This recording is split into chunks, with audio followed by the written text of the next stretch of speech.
Hello, my name is John Bessire, and welcome to the TV show John's World. And today, this is Labor Day weekend 2004. We're at Siliconventions, which is a science fiction and fantasy show. It's also a fundraiser for juvenile diabetes. And the Siliconventions website is www.siliconconventions.com. And I hope you enjoy the show.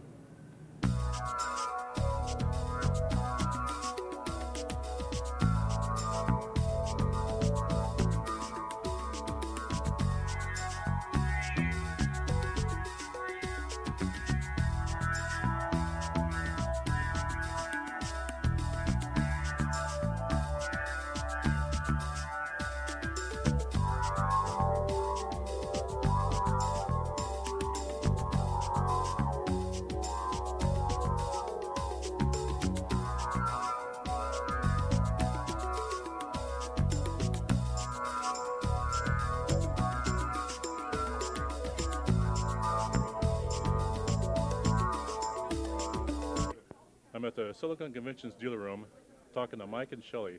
Mike is wearing a suit of armor, and Shelley is going to explain about what the armor is and how the knights wore it. Yeah, this is a medieval chainmail.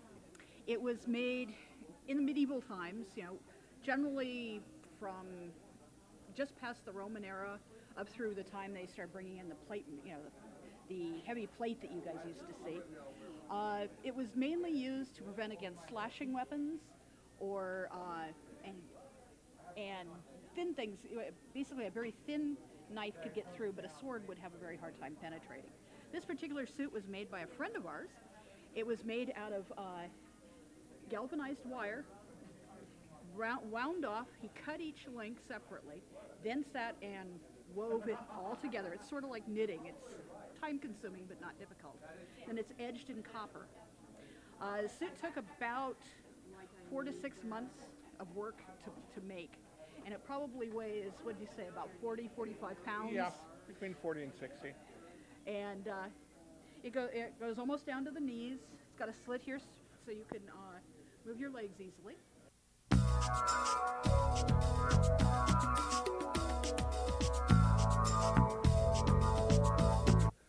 Oh, this is Terry, and he's going to talk about the swords he has on display. Chinese war sword, which is my favorite. They, like I say, they are battle-ready swords. In the days of Mongol, when Genghis Khan was running around, this is one of his favorite swords. When he broke this sword, then it became the staff that everybody got to see later on. During the 1200s, 1300s, unless you were of a chivalric order or rank, you could not carry a two-handed sword. If you were caught with a two-handed sword, you could be executed unless you were of chivalric rank. So, what do you give the guys that are not quite chivalric rank? Shorter swords, these nice the standard broadsword is about this big at that point in time, weighs about 2/3 of what this thing does. Or what you do is you cheat. You give them this big sword that if they need to, they can whack on with two hands. But, it's not two-handed. You don't have room for both hands spread apart. That has to be two hands. This is a two-handed sword. I don't think anybody can handle that with one hand. You cannot. D&D, they talk about if you have that 1800, that 1850 or greater strength, you can use a two-handed weapon one-handed. I don't care who you are. Conan the Barbarian, anybody. The main problem with that is, if you would, push down on the point.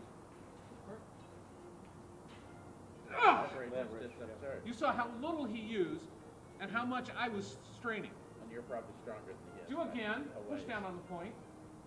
You resist one. Huh? You can resist it. Better? So you can only really use one of these two. Okay? Think about this, instead of being this long, being 18 feet long. And literally, it's not going any farther back there. I'm holding on to the end of it. And this being a pole arm is not springy. The pike is made out of a wood that will bend. So you find where the bend is, and you make sure that the bend is, that you're holding it opposite the bend. so it doesn't want to bend. So it bends up. So it'll bend up against the grain. And you've got 18 feet of that. There's this guy behind me. With another one. That's another one. Behind him with another one. Now, the guys behind, after about the 5th rank, their pikes don't reach. So their pikes are carried for about the first 5 or 6 ranks. They're carried at port, which is up at a 45-degree angle. The rest of them are all going to have them at order, which is straight up and down. But I'm not just going like this. Let me borrow you for a second. Come around back here. Okay, you're behind me. Get like this, like I am, but not that far back. Get close, because you know what happens? I'm starting to get close to the enemy, and I don't want to go. But I've got 99 guys like him. Keep on coming closer. Coming closer. Coming closer. No, push me. Oh, push you? I get pushed. Oh, push you. It's called the push a pike for a reason. You've got 100 guys behind you, or 99 guys behind you, all going, move, move. Of course, there's 100 guys behind the enemy, all going, move, move, the other direction. They stay together in a group. Yeah. That cavalry ain't going to come near. Among other things, put the pike down on the ground. Step on the butt. Come down with this hand here, this hand here. For a charge, when they're charging. Right. And you're putting weight on the back of that. I can't hear because it's on concrete and it will slide around. Yeah.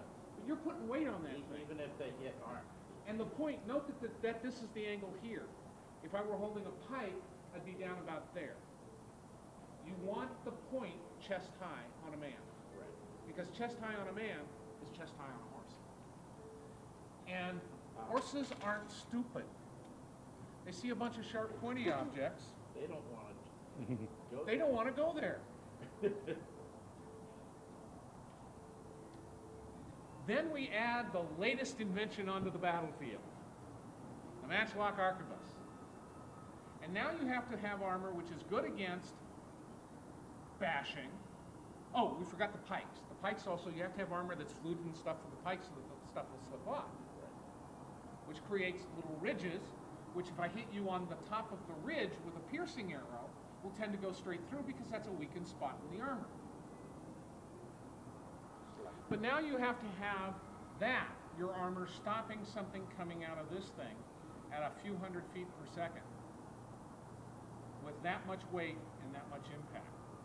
And all of a sudden your armor can't do the job. It just can't.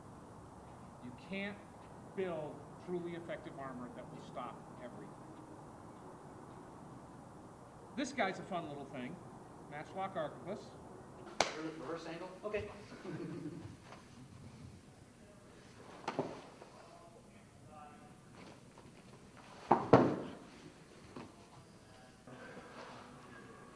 The basic stance begins like this, spinning the staff.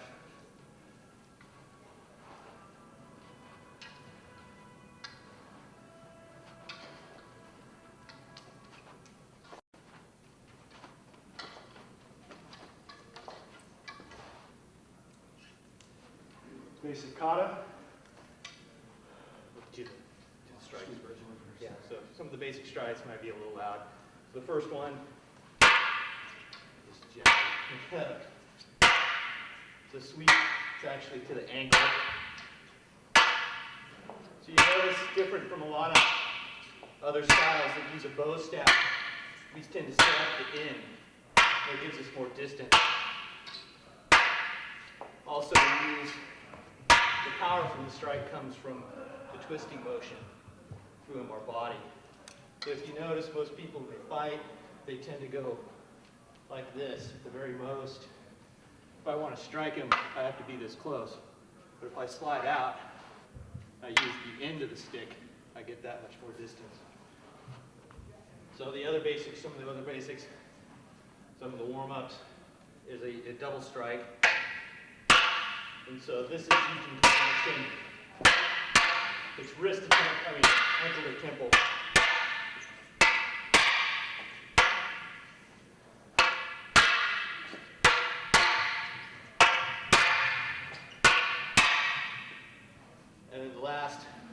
start doing the warm-ups with the bow. The other basic strike from our central position, you slide back. Once again, you're at the end, and then you strike. That. It's the same thing, you notice. We get our strike from the twisting motion.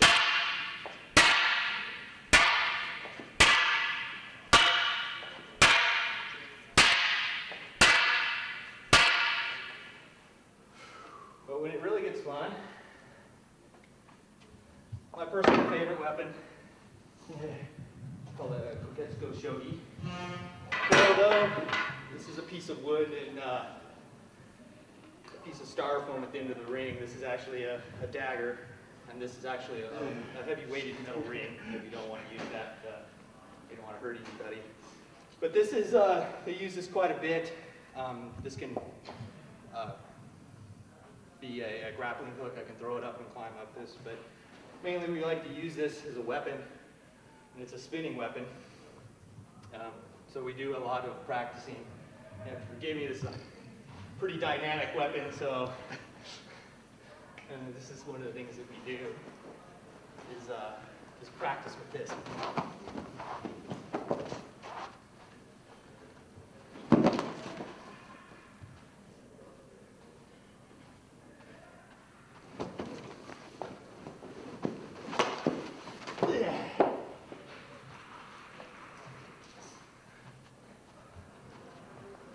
As you can tell, me and my brother, we've done this before.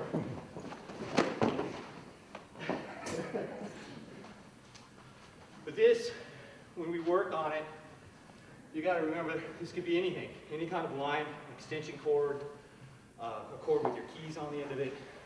It's still the same technique. Telephone. Yeah, anything with a weighted end.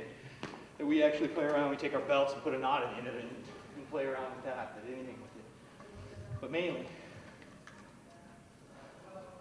it gets you used to the spinning motion.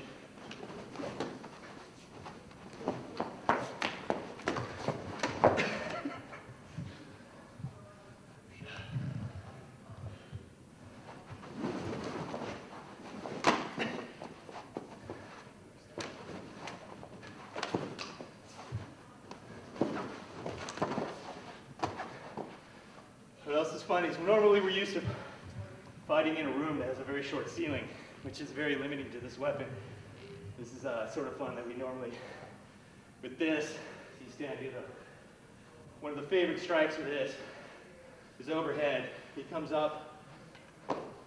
I've got all the room in the world. He can block it. All it's going to do is come around and hit him in the back.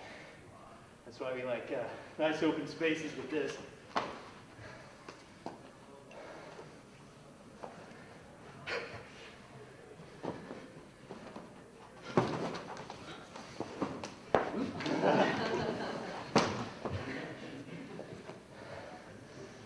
Occasionally you do get hit, but we try to avoid that. And then we assume that he can get around this to this point. I'm pretty much lost, but one more.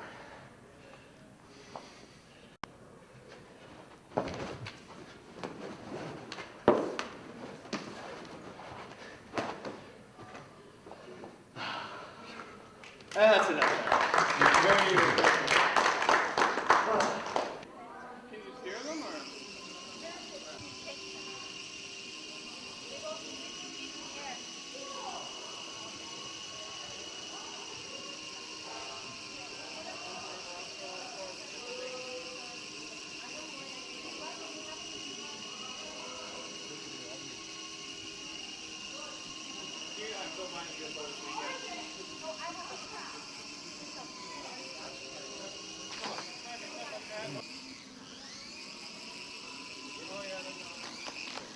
You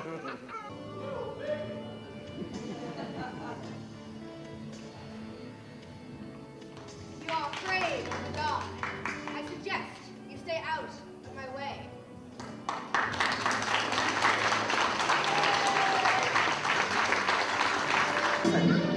The concept of the was to recreate the 1968 version of the Planet of the Apes gorilla.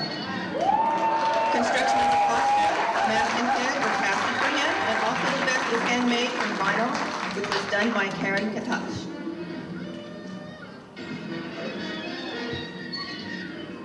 The only good human is a, oops, sorry.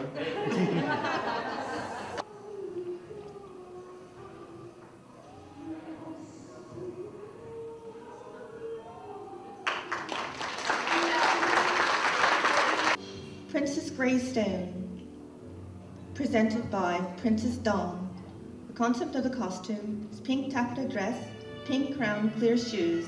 Costume construction are pieces purchased separately which she put together. Portrayed by Lisa Deutsch Harrigan. Concept of the costume, red is actually the good color for ecology and forestry. Costume construction, this is basically a cheap costume. The robe is from Goodwill. The hat is $10 from the costume. We have Jim from Jen and the Holograms, portrayed by Danny Sloan. Concept of costume is the truly outrageous rock star doll with her own cartoon. Thankfully for this, she has very few plastic parts.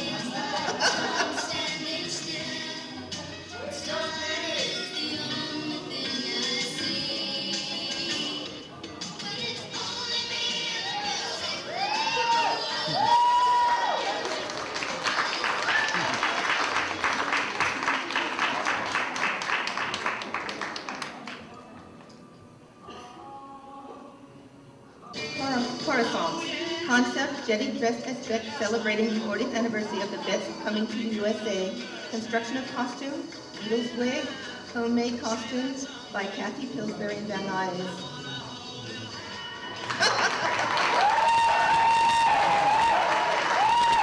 Sorry, that was Jedi Beetle.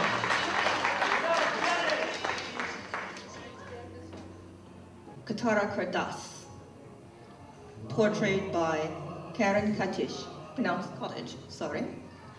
Concept of costume. Wanted a Klingon warrior, but more casual look than the all vinyl. So she modified a Renaissance pattern to incorporate a Klingon look to fit. Costume construction. Vest is removable vinyl on one side and material and suede on the other. All metal attachments from Captain Jack Sparrow.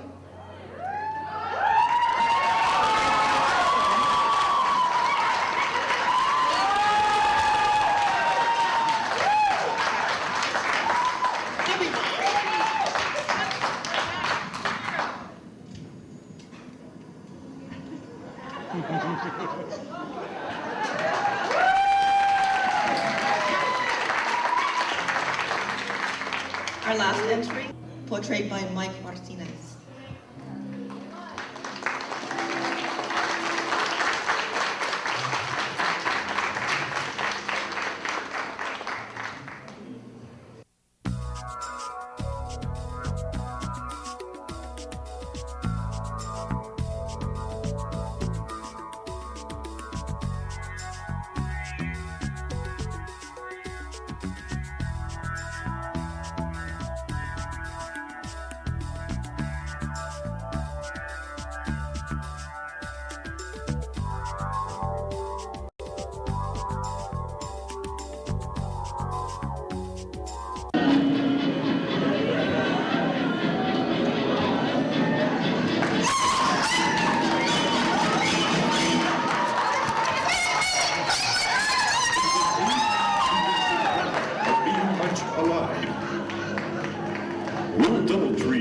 Silicon for the cleanup bill from this certain mass hysteria.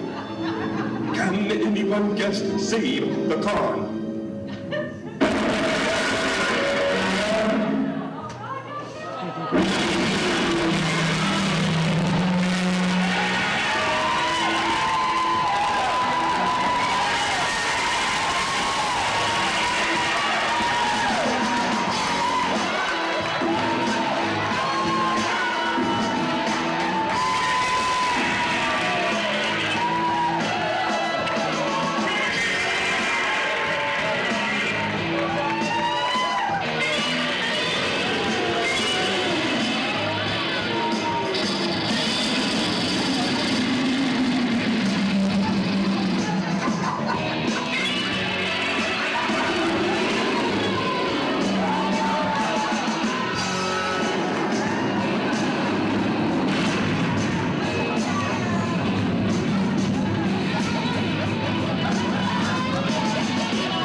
Once again, thank you for coming to Silicon 2004. Just one last announcement before we get to the judging. Next year's dates, we will be moving our dates only, not the facility. Will we be here? We'll be at the end of September, September 30th through October 2nd. We'll be on a short weekend next year.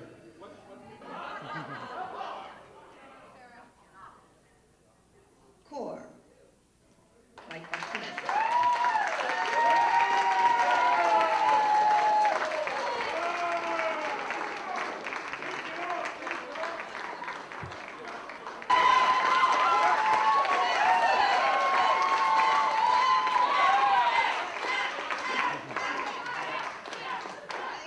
Thank you.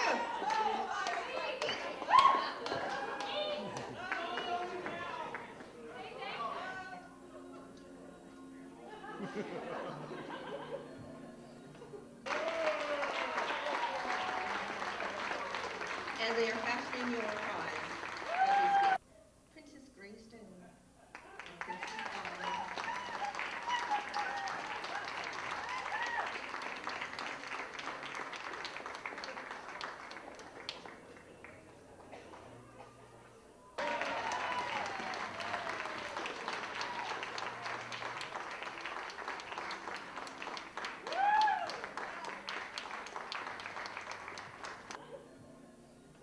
Best technical makeup. Klingon warrior, Lord Draw Blood Thorn.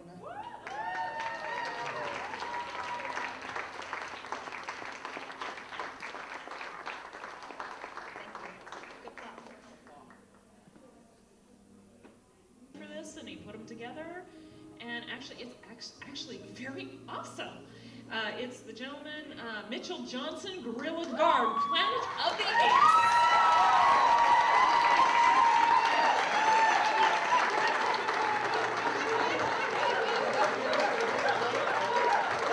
He also receives the badge. Yeah, the Ranger. Tony and I have a couple of special awards here that we would like to present before we get to the last ones. Now this is one that somebody's going to be a little bit surprised with. I have my special award that I would like to give as what I think the most original idea. I was very, very impressed with this. This goes to our Jedi Beetle.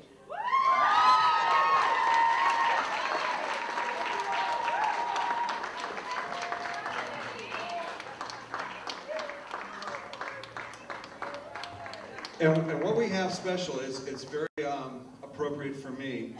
Her award is a special pin, one miniature size of what I wore on Babylon 5, a Ranger pin.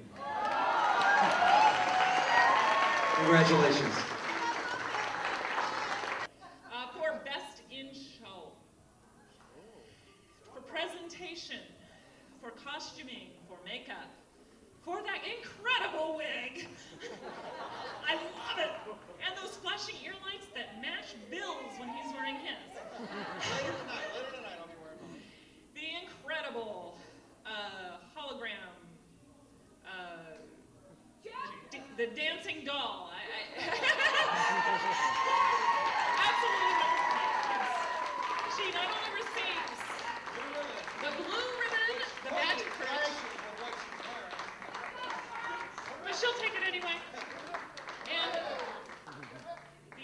it's a hollow emitter that was never released on the actual show. So yeah, the actual hollow emitter original. Enjoy it.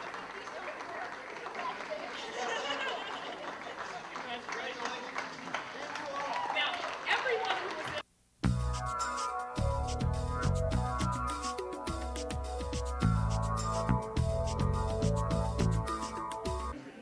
www.ikvblackdragon.com. All one word. All right. And over here we have, come in, Clara. Kayla. And over here we have the IKV Bloodlust. The loudest ship on any fleet. .net. I have to work that again. Can I say hello? Jar Jar! You may leave the small, cute one, but you must leave. Jar Jar! Misa kill! Misa kill! Jar Jar!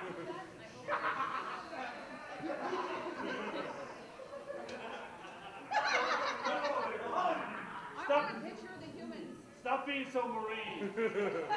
Jar Jar, run! Misa kill Jar Jar. Gotta get a little bit closer together. Can I get ready? It's great! Whenever I come to Earth, I ask anyone for directions, they send me to these places. I don't understand this. Would you do me a favor? Would you go like this so I can see what you would look like with ridges? Because I think you would make it. Oh! Yes. This one is a natural born. Yes.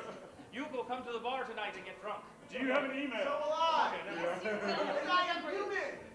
Not for long. Yes, you will be drunk, all right. We will be making bloodline tonight. 5 more donations. We like this con. There are many silly dressed people here.